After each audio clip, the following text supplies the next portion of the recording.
Good morning students. अब दो वस्तुओं के बीच में कंपेयर है।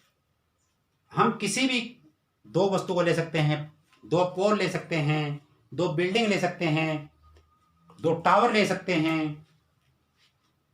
भाई हम दो ऊंचाई वाले कोई भी चीज ले सकते हैं जिससे हम कंपेयर कर सकें। लेकिन इसने 9th क्वेश्चन में क्या किया है, इसने एक बिल्डिंग और एक टावर का कंपेयर किया है। एक बिल्डिंग और एक टावर का कंपेयर किया है और उसमें यह बताया कि बिल्डिंग और टावर के बीच में क्या डिस्टेंस था और उस बिल्डिंग की हाइट क्या थी। ये दो चीजें निकालनी है। और दोनों के तल से अब क्या है, ये आपकी एक बिल्डिंग है, ये बिल्डिंग है ए और बी। ये आपका टावर है, टावर है सी और डी। ये देखिए बहुत अच्छा क्वेश्चन है। देखिए अब ये क्या कह रहा है, अब ये कह रहा है जो इस टावर की जो हाइट है वो 50 मीटर है। ये जो हाइट है ये 50 मीटर है। हमारे पास बिल्डिंग की हाइट नहीं है तो इस हाइट को हम क्या मान लेते हैं, एच मीटर मान लेते हैं। ए बी जो हाइट है वो हमने एच मीटर मान लिया।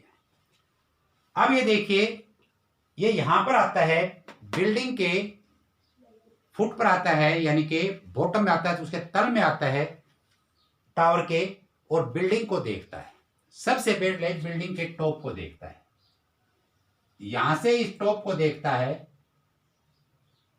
तो एंगल 30 डिग्री का बनाता है। टावर के तल से बिल्डिंग के टॉप को देखता है तो 30 डिग्री का एंगल बनाता है। तो बिल्डिंग का जो ये एंगल होगा ये 90 डिग्री का होगा। तो यहां जो ये डिस्टेंस है हमने ये मान लिया आपका क्या, x। Question number 9, let building height A B हमने क्या मान लिया, h मीटर, और ए सी जो डिस्टेंस है आपका वो हमने x मीटर मान लिया। ये दो चीजें हमने मान लेते हैं, ले मान लिया। अब in triangle C A B, इसमें एंगल ए जो है वो 90 डिग्री है और एंगल सी कितना है आपका 30 डिग्री। तो क्या आएगा, परपेंडिकुलर अपॉन, ये मानने से ये ट्रायंगल जब हम लेते हैं तो इस ट्रायंगल में ये परपेंडिकुलर है और ये बेस है। तो perpendicular by base A B upon A C, ये tan 30 के इक्वल है। ए बी की जो वैल्यू है वो h है और ये x है, और tan 30 की वैल्यू क्या है, 1/√3। अब इसका जो हम करेंगे cm करेंगे, क्रॉस मल्टीप्लाई इसको इससे, तो x की जो वैल्यू होगी, x को 1 से मल्टीप्लाई करेंगे x आएगा, और इसको मल्टीप्लाई करेंगे ये आएगा √3h। Equation first. अब वही चीज, वही बंदा पहले ये टावर के फुट से देख रहा था बिल्डिंग के टॉप को, तो 30 डिग्री का एंगल बना रहा था। अब वो यहां से बिल्डिंग के फुट पर पहुंचता है, तल पर पहुंचता है, बॉटम पर पहुंचता है, और टावर के टॉप को देखता है। तो देखिए मैंने बताया था कि जो ऊंचाई की तरफ ज्यादा देखा था तो उसका एंगल भी ज्यादा होगा। यहां 30 बढ़ा रहा था, अब एंगल यहां से देखने से 60 डिग्री का एंगल हो जाएगा, और ये अब एंगल कितना है, 90 डिग्री। अब हमारे पास दूसरी जो अनदर ट्रायंगल है वो अब क्या बनेगी, ए सी डी बनेगी। नाउ अब जो ये ट्रायंगल है, in triangle A C D, इसमें एंगल ए अब क्या होगा, 60 डिग्री होगा, और एंगल सी अब 90 डिग्री। देखो अब ये वापिस हो गया, पहले ए 90 का था, अब 60 का होगा, क्योंकि ये यहां से देख रहा है किसको, टावर के टॉप को देख रहा है, तो एंगल बढ़ जाएगा 60 डिग्री। पहले सी 90 डिग्री था, अब सी 30 डिग्री था, अब 90 हो जाएगा। क्यों? क्योंकि अब ये टावर है और ये टावर को देख रहा है, तो ये परपेंडिकुलर ये है। तो इसमें क्या लिखेंगे, परपेंडिकुलर अपॉन ए सी।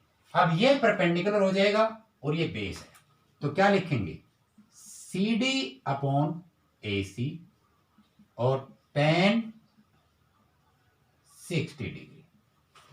अब सी डी की वैल्यू आपके पास दे रखी है कितनी, 50 मीटर, क्योंकि टावर की जो हाइट है वो 50 मीटर है, और हमारे पास ए सी की वैल्यू क्या है, x है, और ये कितना है, √3। अब इसका हम CM करेंगे तो क्या होगा, √3x इक्वल 50, क्योंकि 50 को हम 1 से मल्टीप्लाई करेंगे 50 आएगा, और इसको मल्टीप्लाई करेंगे √3x आएगा। अब देखिए हमने इक्वेशन फर्स्ट में x की वैल्यू निकाल रखी है, तो x किसके इक्वल है, जो x है वो इसके इक्वल है, तो यहां पुट करेंगे √3, इस x की जगह में ये वैल्यू पुट करता हूं, तो क्या लिखेंगे, x value put in equation first. जो x की जो वैल्यू है वो हम इक्वेशन फर्स्ट में पुट करेंगे, तो क्या आएगा, x की वैल्यू पुट इन इक्वेशन 2 लिख लो, ये 2 आई है, तो √x की वैल्यू क्या है, √3h इक्वल कितना, 50, और ये क्या हो जाएगा, 3h इक्वल 50 और h इक्वल 50। 3 से हम क्या करेंगे, डिवाइड करेंगे, तो बिल्डिंग हाइट कितनी आ जाएगी,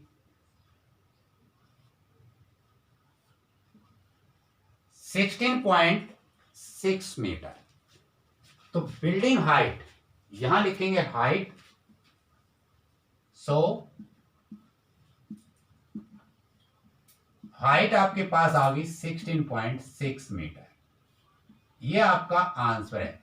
अब जो बिल्डिंग की जो हाइट है ये है 16.6 मीटर, लेकिन हमने डिस्टेंस नहीं निकाला।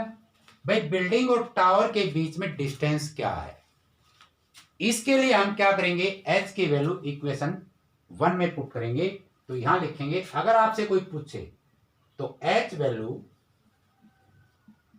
Put in equation 1। हम इक्वेशन 1 में इसको पुट करेंगे h की वैल्यू को, तो यहां देखिए x इक्वल √3 मल्टीप्लाई 16.6 मीटर। एक तो आपका ये आंसर है, लेकिन अगर आप आगे करना चाहते हैं, x इक्वल 16.6 मल्टीप्लाई इस √3 की वैल्यू हम क्या लेते हैं, 1.7 से भी काम चल जाएगा, 32 लिखने की कोई जरूरत नहीं, इससे भी काम चल जाएगा। इसको हम इससे मल्टीप्लाई करेंगे तो क्या होगा,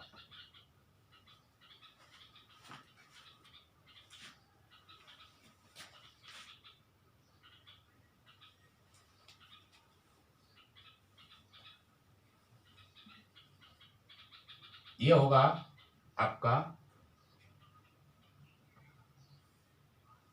28.22 मीटर।